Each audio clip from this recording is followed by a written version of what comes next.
use my power and influence to have an impact in any environment that I'm in. So I like to say that I'm an influencer, that I think really deeply about equity. I think really deeply about the creative process. I'm used to like working on behalf of others. I create environments. I make other people feel comfortable. I try to put other people at ease. Like as a healer, what I try to do is care for people and to create environments where they feel cared for and they feel nurtured. It's ethereal, it's invisible a lot of times. If I do it well, people don't know that I'm doing it. It's about trying to read a room and understand how to bring an equilibrium and make people comfortable. And so a lot of that means like I can't focus on myself. I have to focus on the physical space, the people, and the content that I want to share with them, and how to use improvisation, how to use my skills as a healer to like shift energy to make sure that that's okay, and to key into things that are really nuanced that maybe other people wouldn't see or notice. My curatorial practice is centered in raising the visibility of things that are not seen or known. And in this case, in New Orleans, that really has to do with raising the visibility of artists who don't have a platform, who don't get seen, who would often be excluded from the art market. And so my job in that sense is to make sure that they have a place, a physical place to show work, to share, to be considered. And the work that I do, I think, is not just about visual artists or musicians or dancers, but is really about trying to honor the creative spirit within each human being. And I think some people claim that as their profession and the thing that they want to do, that they're dedicated to. But I'm always really interested in how to bridge the gap between people who consider themselves creatives and people who don't know that they are creative. Because ultimately, I think if we want a better, more equitable, sustainable society, we have to use imagination, we have to think creatively, and I think artists are uniquely trained to think in that way and to act in that way and create things. And so I feel like artists are sort of at the forefront of bridging the gap between where we are in society now and where we might be in the future. And in order for us to get there, we have to be able to visualize it. We have to be able to make it real and tangible. So my work is really as this cultural steward who creates spaces, physical, conceptual spaces for artists and creatives to do their work, to lead us into the next phase of life as a society. Sometimes is that I'm a shapeshifter for liberation. And what I think that means is that I try to acquire skills or utilize my talents to really make an impact and have influence in rooms where my voice is important, where I can make a decision about something and to deploy resources, or to inspire or motivate people to think differently about something that they wouldn't have normally thought about. I feel like I'm that kind of integrationist or maverick in today's society that's sort of willing to do whatever things are necessary to make those things happen. So hopefully you'll get some sound bites from that. Well, my mission as a community leader is to understand what community assets are available across different sectors. So from financial resources, housing, healthcare, education, healing resources, and to make sure that those resources are really deployed in communities, in particular of color, so that people understand what they have access to, and that these resources are for them as well. I go back to the phrase that my father uses, which is around pedigree, and my family is a highly educated family, and I don't just mean that from an academic standpoint, but they're a learned family who is lifelong learners, and so I feel like I'm a lifelong learner. And what it allows me to do is to feel like I can learn in any environment that I'm in and ultimately feel comfortable, either being on the side of an expert, having something to share, something to impart to people, and or asking really good and thoughtful questions. And so I think as a Black woman, I have an opportunity to be in spaces, in philanthropic spaces where money is deployed and resources are thought about. And I have an opportunity to really help other people to think about the community that I come from, which is a Black community, which is an Afro-Latino community of people who typically don't have access. I think what I see now is this need, for organizations, institutions, and companies to be more inclusive, and I think that's a good thing. And I think that people of color have a responsibility to hold those spaces, but also to create opportunities for other young people to come through, almost creating a pipeline so that we can lean on the work of our elders who paved the way, many of which were one or two people in an industry in a room, and now there are more of us. And well, a steward is someone who cares for things and who shepherds things and makes sure that their assets are ushered into communities. And as a cultural steward, I use the word culture very specifically because I feel like arts are incorporated in culture. Culture centers us with people, and that feels important to me. People produce objects, people produce experiences, people produce programs and all the things that we consume as creative content.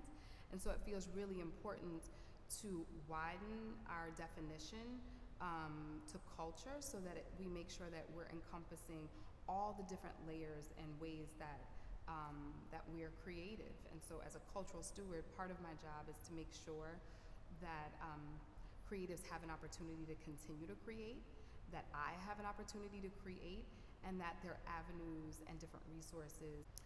As an author, speaking and writing come really naturally to me. I always feel like I have something deeper to share and to say. I'm really interested in what vulnerability and leadership look like together. So that's really interesting and compelling thing that I'm always trying to sort of instigate for myself, and how to be able to share something that's deeply personal with lots of people with the hopes that a story, a narrative can be helpful for others. So I've started my very first book, Modern Matriarch, which really goes into the stories of my birth, both my birth and the birth of my children. And it talks very specifically about how those particular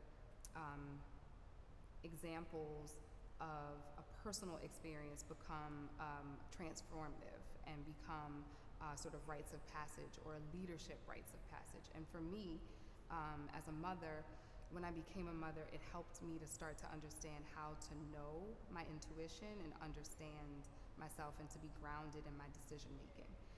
And those skills have translated very directly into my work as a professional. So each time I have to lead a team, each time I have to think about others and their environments, I've learned those skills because I'm a parent, and I've had to think very critically about how to support individual needs within a group context, in a group setting.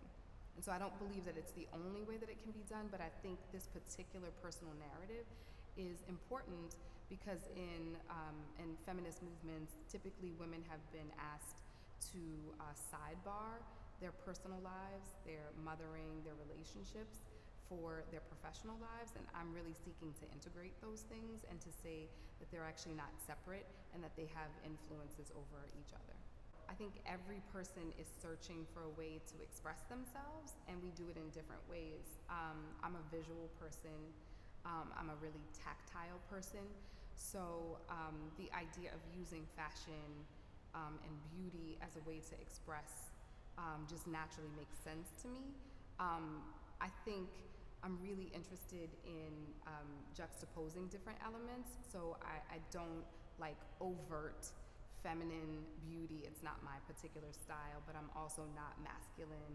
I like blending together this idea of just a more holistic person or being. So I'm constantly playing with things that juxtapose. If it's patterns, I like mixing patterns with things. Or if it's wearing vintage clothes with, really contemporary street fashion, that's really interesting to me. Anything that throws off the eye and makes people sort of delve in a little bit closer. So I think about fashion the way that contemporary artists think about their work, which is that you want people to spend time with it, but you want it to look effortless. You want it to look like it's just a part of who you are, an extension of who you are. And so each day, I mean, it's sort of intuitive. I mean, I think about how I feel. I think about how I want to feel. And I try to just use my intuition to pick things out that make me feel beautiful, that make me feel strong and powerful, but also gracious. I think I have a Southern sensibility, and I think because I was raised in New Orleans, there is this element of funk.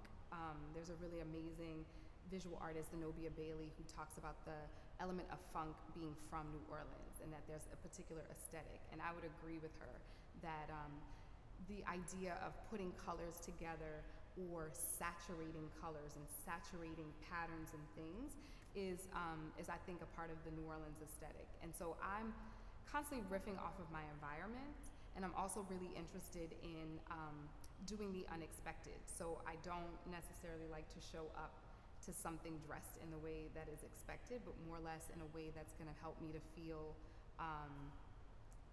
as if I can garner attention, or as if I can influence or magnetically draw people to me. And so that's usually what I'm thinking about. And I also think that fashion is just fun and enjoyable, and for me, it's a creative outlet.